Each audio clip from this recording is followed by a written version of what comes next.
I would also like to now invite India to return the £2.3 billion foreign aid money that we sent them between 2016 and 2021. We're also set to give them £57 million next year, but I think the British taxpayer should keep hold of that. But if they want all the aid back, if at all we've taken any aid, we must give it back, and they must also give it back, whatever they've taken, and I think it'll be fine.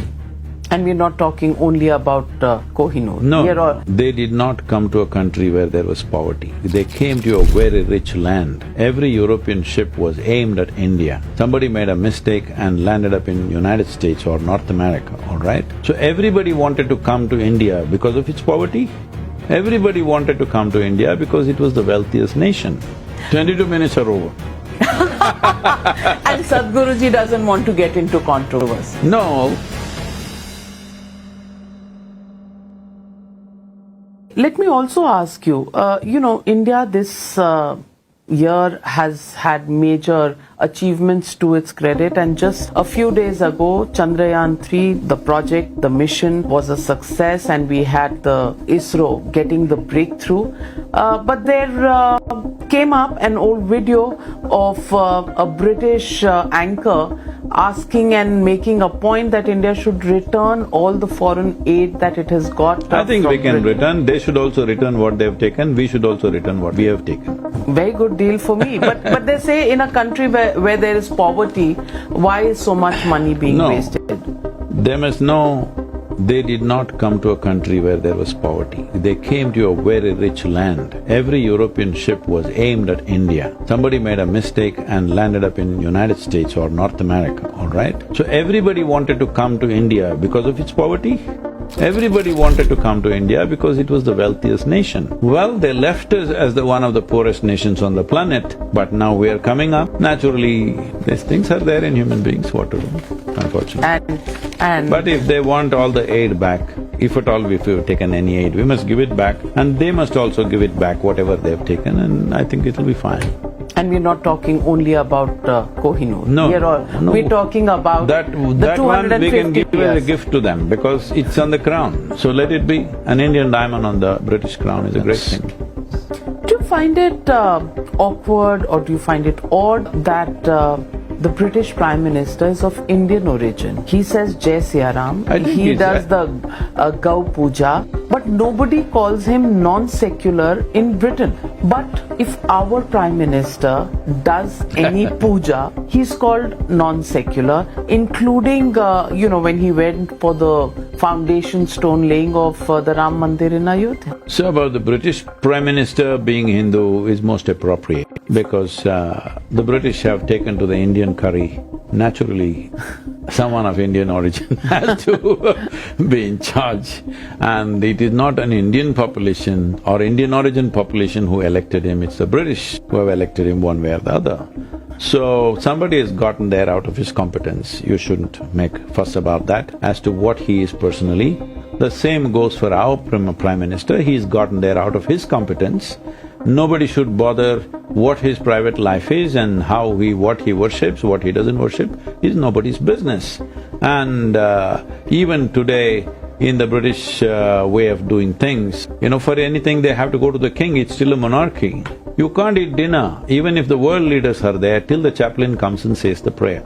Everybody sits there quietly, only after the prayer they eat. So what prayer do they do? Of course they do Christian Anglican prayer.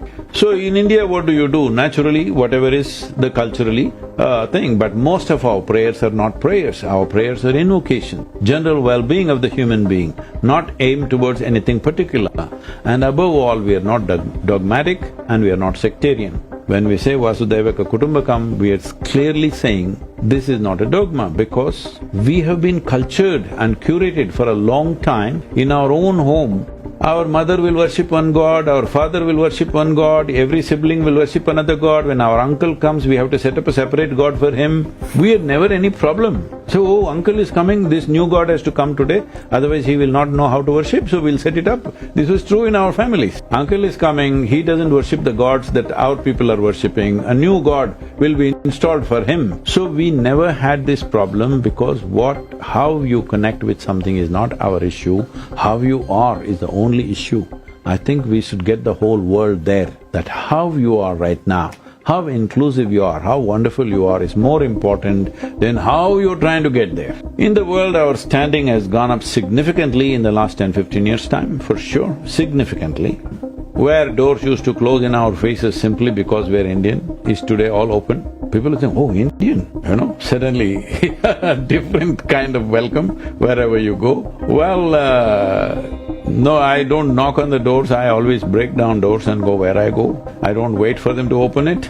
But definitely the stature of Bharat as a nation has gone up significantly, and it is time that to regain this, that whatever names that they give us… See, this is you must see how slavery was established. The first thing they did was always change your name. Your name is Wakantanka, they'll call you Tobo, Boom Boom, something like this. Because they want you to have a meaningless name. You shouldn't have pride in your name. You're a Navika, not like that. Nuk Nuk will call you. You should not have pride in who you are. That's an important part of enforcing slavery. They clearly understood that. So, getting back our names, making this into Bharat… See, anybody who's engineered any kind of massacre in this country, their name should not stand. Unfortunately, in Delhi, there are many streets which still carry the names of people, not because of their religion, I'm saying. Individual people who engineered massacres, their name should not be there, because it is very important. If you want to build a nation, you build pride in people's hearts. Without pride, people will not work for the well-being of the nation. I've never associated myself with any political ideology at any time, not today. So, what I see is, what we are today, in many ways, we are products of history, we cannot completely eliminate it. The British history that you have extensively spoken about, written about, the thing about the British is they exploited you commercially. For them, you were just a resource. They had no other interest in you, they don't care which god you worship. But when it comes to these religious invasions that happen, whatever the thought behind that thought you must surrender. You see, if I do something horrible to you today, 10 days later if we meet, at least I must show some regret or remorse in what I have done. When I'm proud of what I have done to you, this is not going to settle. This is what you are expecting. When people are very proud of what they have done to you in the past, now you want it to settle, it's not going to settle. It is just… I'm saying it'll just be an academic debate. It is not going to be a social reality. I'm not interested in any debate unless it's a solution for the problems that we are in. So what's the solution? The solution is, you can do whatever you want, but you have no business to tell me what I should do, all right? And vice versa. Everywhere. I'm saying for anybody. Yes, yeah. Essentially, this is this. Because people believe certain things, because everything that you have to ever know in the universe is written in one book, people are insecure about that because we know what's written. The question is not whether everybody is like that or not. We're just afraid one day book will play upon us.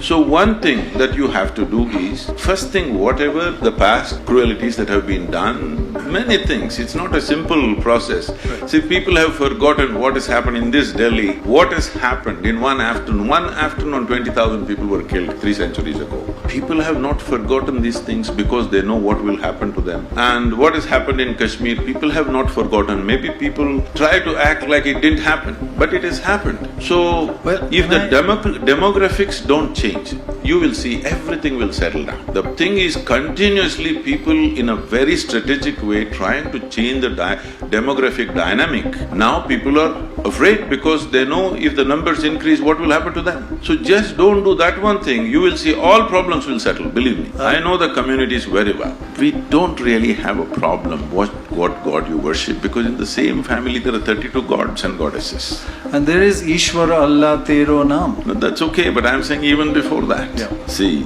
every other form of whatever… I'll tell you one thing, you take one picture of some pious-looking man, usually they must be bearded if it's a man, and take it and give it to one old… Glad you didn't use the word God man. I'll come to that God man, I think I should restructure that one. If you give this picture to an old lady in some village and say, this is a great sage, she will keep it in her puja room and worship without knowing who the hell he is. Do you understand? That's true. This is the only culture which does that. So do not destroy that by imposing something forceful, you have to believe this, otherwise you're not this or that. You don't have to believe anything to be in this country, okay? You don't have to believe anything to be a part of this culture because everybody can do their own thing. We know the technology of God making. For every one of us, we made our own God. There's something called as Ishtadevata that you can create your own god or goddess. That's true. If you like the tree, you can make the tree into your god. If you like a rock, you can make rock into your god. This is a phenomena. This is the most wonderful thing because this is a dimension of life which should never be organized. Because the moment it's organized, it becomes something else.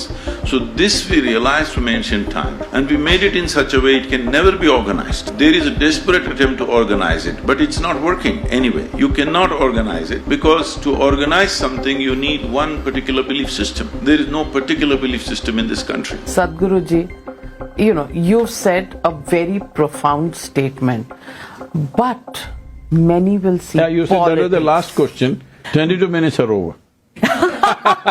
And Sadhguruji doesn't want to get into controversy. No, it's just controversy if you get in it to serve some purpose. I don't see controversy as entertainment, I see it with a purpose. Well said, and we'll speak again, looking forward to another round of Frankly Speaking, because 1 hour is not enough with you, Sadhguruji.